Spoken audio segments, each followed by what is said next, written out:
Stan Jabalisco here, proprietor and operator of amateur radio station W1. GV Whiskey 1 Good Vibrations. As I've mentioned in at least one other video, I was first licensed as an amateur radio operator as WN0OKV Ocean Kilo Victor in March of 1966 in Rochester, Minnesota.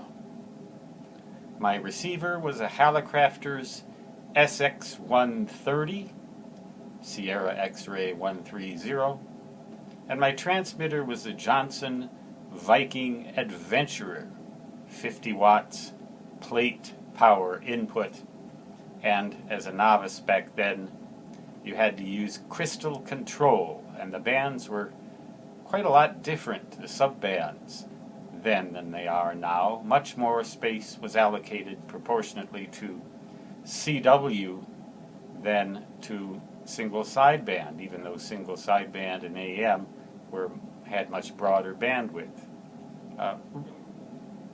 Throwbacks to the olden days, I guess.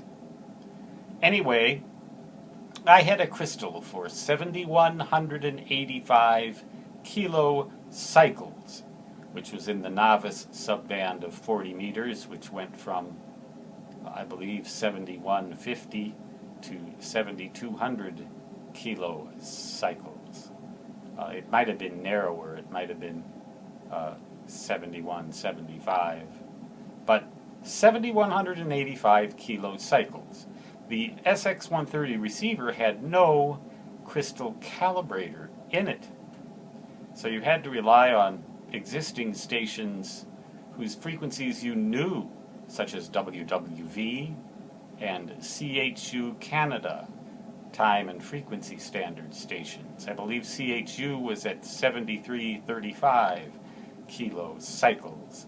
So I could set my SX130 appropriately so that 7,185 really showed up close to 7,185. But my real crystal calibrator, the real calibration mechanism that I used to be sure I was on the right frequency, was that crystal in the Johnson Viking Adventurer. I trusted that crystal.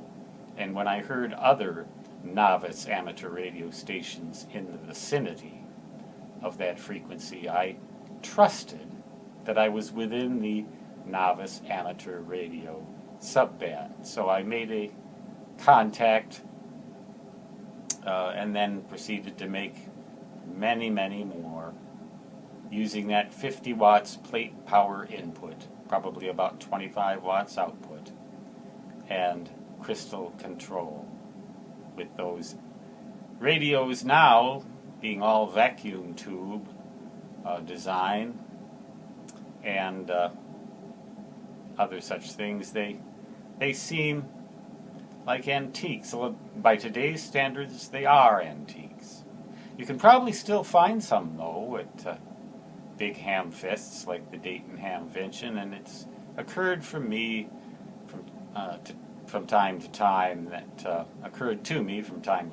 I might want to frequent one of those ham fests and see if I can get those radios again and refurbish them, just for old time's sake.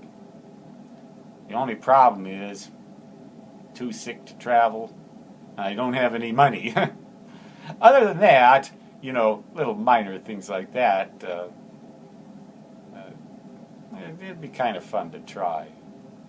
So maybe I'll yet become a vintage collector or a vintage radio operator. The ones I'd really love to have are the Collins 75S3B and KWM2.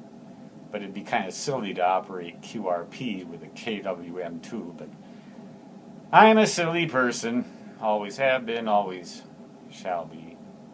Just as I always have, am now, and always shall.